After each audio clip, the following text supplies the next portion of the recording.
Doorway, a manual to self సూచనలు లేదా సమాచారాన్ని అందించే స్వీయ శోధన సాధనం.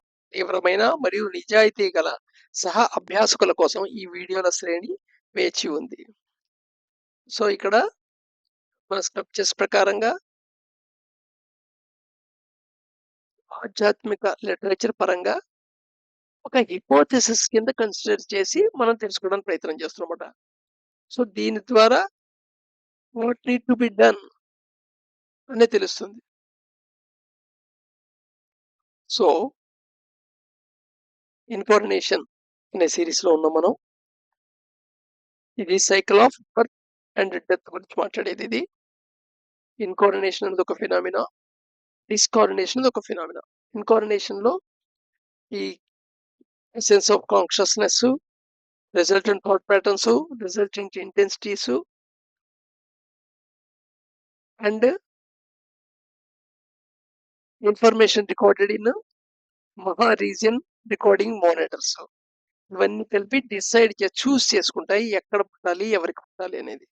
అది ఇన్కార్నేషన్. డిస్కార్నేషన్ అంటే డెత్ అయిన తర్వాత ఈ కాన్స్టిట్యూయెంట్స్ ఎలిమెంట్స్ కింద ఎలా వెళ్తూ ఉంటుంది, ఎలాగ డిస్ట్రిబ్యూట్ అవుతుంటుంది అనేది. సో, ఇక్కడ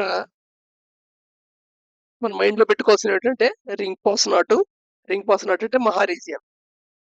మనం ఈ మొత్తం ఈ విశ్వాన్ని మొత్తాన్ని క్రియేషను, ఎగ్జిస్టెన్సు అనే 2 భాగాల కింద అర్థం చేసుకోవడానికి విడగొట్టుకున్నాం.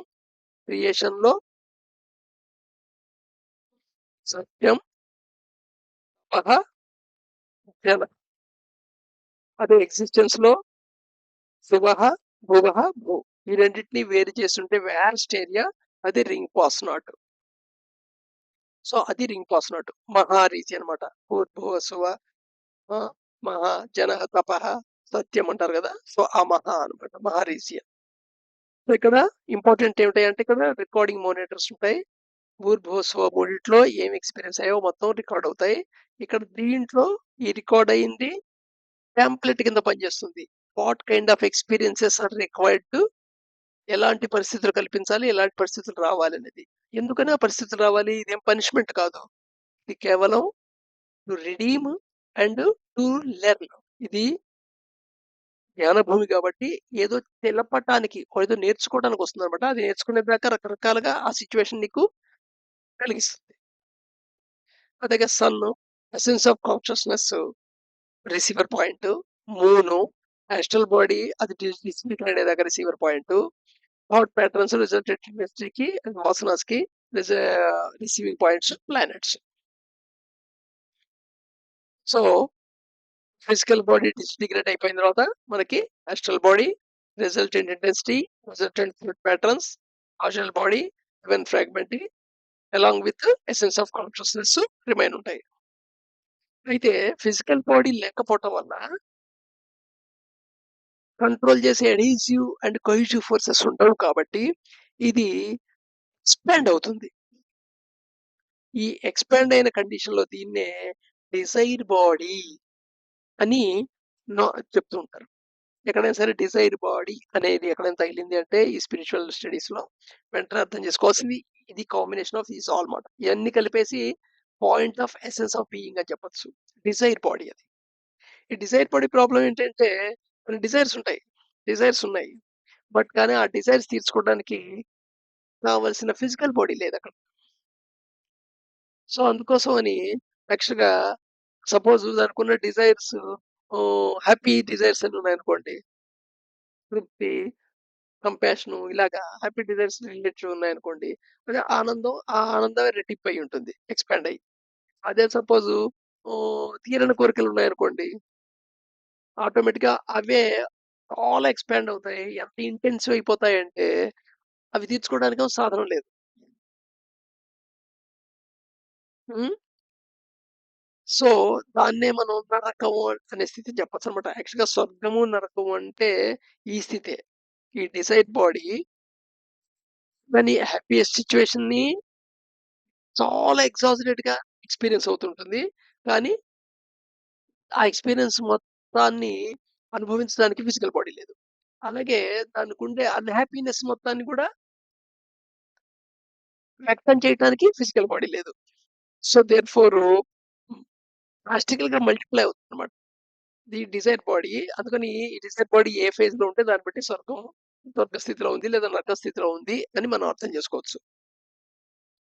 సో, దీంట్లో main casual body and demon fragment కదా! అవి రింగ్ పాస్ నాట్‌కెళ్ళిపోతాయి. అక్కడ రెస్ట్ అవుతాయి. మళ్ళా రీఇన్కార్నేషన్ జరిగేదాకా. ఎసెన్స్ ఆఫ్ కాన్షియస్‌నెస్ వచ్చేప్పటికి అది సన్ దగ్గరికి రిసీవర్ కింద వెళ్ళిపోతుంది. ఇక resultant intensity, resultant thought patterns and astral body మిగిలింది. ఈ స్థితిలో దీన్ని మెంటల్ బాడీ అంటారు. చూడండి డిజైర్ బాడీ, మెంటల్ బాడీ. అప్పుడే మీకు మిడిమిడి ఏదైతే ఆల్రెడీ ఇంతకుముందు తెలుసుకున్న విషయాలు ఏదైతే ఉన్నాయో వాటితో పోల్చేసుకొని ఇది దెయ్యం, అది స్పిరిట్, అది భూతం ఇలా అప్పుడే ఏమి అనుకోవద్దు సాధ్యమైనంత వరకు. హ్మ్. సో, దీంట్లో ఈ resultant intensity, result thought patterns వాటి యొక్క ఫ్రీక్వెన్సీని అనుసరించి ప్లానెట్‌కి రీచ్ అయిపోతాయి.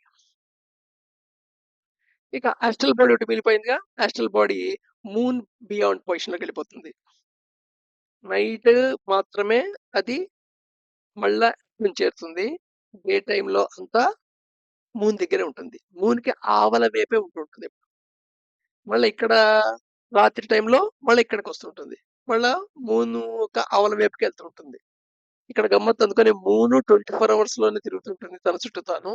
ఎర్త్ తన చుట్టూ తాను 24 అవర్సే తిరుగుతుంటుంది. ఎందుకు తిరుగుతూ ఉంటుంది? 2 సేమ్ టైమ్ ఎందుకుంది? ఇది కూడా చాలా ఇంపార్టెంట్ పాయింట్ మాట. ఈ టోటల్ ఎవల్యూషన్ ప్రాసెస్‌లో ఈ ఎగ్జిస్టెన్స్ ఉండటానికి, ఇదంతా ఏర్పడటానికి చాలా కండిషన్స్ ఉన్నాయి. ఆ కండిషన్‌లో వన్ ఆఫ్ ది కండిషన్ ఇదన్నమాట. అలాగే ఎర్త్ నుండి భూమికి సూర్యుడి దూరం డివైడెడ్ బై సూర్యుడి యొక్క డయామీటర్, అలాగే ఎర్త్ నుండి మూన్ యొక్క దూరం డివైడెడ్ బై మూన్ యొక్క డయామీటర్ చేసినా సరే 108 వస్తుంది. ఇది కూడా ఒక ప్రిక్విజిట్ కండిషన్ అన్నమాట. కేవలం ఎర్త్ లాంటిదుంది అంటే అక్కడ ఆక్సిజన్ ఉంటే చాలు, నీళ్ళు ఉంటే చాలు, జీవం ఉంటుంది అనుకోవడం కాదు. శాటిలైట్‌కి, మన సన్‌కి ఈ రిలేషన్స్ కూడా ఉండాలి అక్కడ. Political relations. సో, నౌ అన్నీ డిస్ట్రిబ్యూట్ అయిపోయాయి.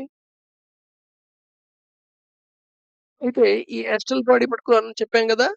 ఇది ఎర్త్ వెళ్తుంటుంది. ఎర్త్ నుండి మూన్‌కెళ్తుంటుంది. ఎర్త్ నుండి మూన్‌కెళ్తుంటుంది. ఇదనమాట. సో, ఇది మళ్ళా దీని యొక్క భూవహాలో ఉండే ఎలిమెంట్స్ కింద డిసోసియేట్ అయ్యేదాకా ఇది ప్రయాణం చేస్తూనే ఉంటుంది. అయితే ఇది యాస్ట్రల్ బాడీయే తప్ప దీనికి కావాల్సిన థాట్ ప్యాటర్న్స్ లేవు. దీనికి కావాల్సిన రిజల్టెంట్ ఇంటెన్సిటీ లేదు. ఇదేమన్నా చేయటానికి దీని యొక్క ఆహ్, ఫిజికల్ బాడీ అసోసియేషన్ లేదు. హ్మ్. కానీ దానికొక థింకింగ్ ఇన్‌స్ట్రుమెంట్ పార్ట్ మటుకు ట్రేస్ కిందుంటుంది. దాంట్లో కొంత కాన్షియస్‌గా మనకి ఎమోషన్స్ ఉంటాయి. అందుకని జనరల్‌గా ఏ ఏ ఎమోషన్స్ ఉంటే వాళ్ళ దగ్గర ఆ యాస్ట్రల్ బాడీ వాళ్ళ దగ్గర చుట్టుపక్కల ఉంటూ ఉంటుందంతే. అంటే అది దెయ్యం పట్టడం అని అర్థం తీసుకోవద్దు. కానీ అగ్గ్రవేట్ చేయగలదది. అంటే నీకు ఆల్రెడీ భయం ఉందనుకుందాం. వీరికి భయం అనే ఎమోషన్‌తో ఉన్న యాస్ట్రల్ బాడీ నీ చుట్టూ చేరితే నీ యొక్క భయం కొంచెం పెరుగుతుంది. అలాగే నీకు ధైర్యం ఉందనుకుందాం. ధైర్యంగా ఉండే యాస్ట్రల్ బాడీ నీ చుట్టూ తిరిగితే నీ ధైర్యం కొంచెం పెరుగుతుంది. సో, దీని వల్ల నీ ఎమోషన్ రాదు కానీ, నీకున్న ఎమోషన్‌ని ఇది యాడ్ ఆన్ అవుతుందన్నమాట. ఆల్రెడీ తిరుగుతున్న వీల్‌ని ఇంకొంచెం బలంగా తిప్పినట్టు. అంతకంటే ఎక్కువ సిగ్నిఫికెన్స్ లేదు. ఇది మన ఫిజికల్ బాడీ యొక్క లైఫ్ కంటే 4 రెట్లు లైఫ్ ఉంటుంది. యాస్ట్రల్ బాడీకి అని తెలుసుకున్నాం గదా! ఇది డిసాల్వ్ అయిపోతుంది. ఆ కన్సర్న్డ్ ఎలిమెంట్స్ కింద. భూవహలో. భూవహ ఉండలో ఏ ఎలిమెంట్స్‌తో ఇది ఏర్పడిందో ఆ ఎలిమెంట్స్‌తో అది డిసాల్వ్ అయిపోతుంది. అందుకని దీని గురించి నథింగ్ వర్రీ అవ్వాల్సిన అవసరం గూడా లేదు. First point. నెక్స్ట్ ఇదే వచ్చి పుడుతుంది అని మటుకు అనుకోవద్దు. మళ్ళా ఇన్‌కార్నేషన్ ఎప్పుడు అవుతున్నప్పుడు ఆ కాన్స్టిట్యూయెంట్స్ నుండి ఎలాగైతే ఫిజికల్ బాడీ తయారవుతుందో అలాగే యాస్ట్రల్ బాడీ కూడా తయారవుతుంది. యాస్ట్రల్ బాడీ కూడా అక్కడ దాన్ని బట్టి ఎసెన్స్ ఆఫ్ కాన్షియస్‌నెస్ బట్టి దాంట్లో ఉండే థాట్ ప్యాటర్న్స్ బట్టి, రిజల్టెంట్ ఇంటెన్సిటీస్ బట్టి ఎలాంటి బాడీ కావాలో అలాంటి బాడీకి సూట్ అయ్యే టెంప్లేట్‌లో ఉండే యాస్ట్రల్ బాడీ తయారవుతుంది. ఆ యాస్ట్రల్ బాడీ 4 వారాలు దాటిన తరువాత అప్పటిదాకా తల్లి గర్భం చుట్టుపక్కల ఉంటుంది. ఎప్పుడు తల్లి గర్భంలో ప్రవేశిస్తుంది. ఆ తర్వాతే మూవ్‌మెంట్ అంటూ మొదలవుతుంది. ఇది బర్త్ ప్రాసెస్‌లో మనం తెలుసుకున్నాం. సో, కొంచెం లాజికల్‌గా, సైంటిఫిక్ వేలో డెత్ ప్రాసెస్‌ని అండ్ బర్త్ ప్రాసెస్‌ని స్పిరిచ్యువల్ టెర్మినాలజీలో అర్థం చేసుకోవడానికి ప్రయత్నం చేశామన్నమాట. సో, ఇట్ సాల్వ్ అయిపోతుంది. దాని యొక్క లైఫ్ టైమ్ అయిన తర్వాత యాస్ట్రల్ బాడీ డిసాల్వ్ అయిపోతుంది సింప్లీ. దట్స్ ఆల్ అంతే. రేపు ఈ ప్రాణ యొక్క మూవ్‌మెంట్ చూద్దాం.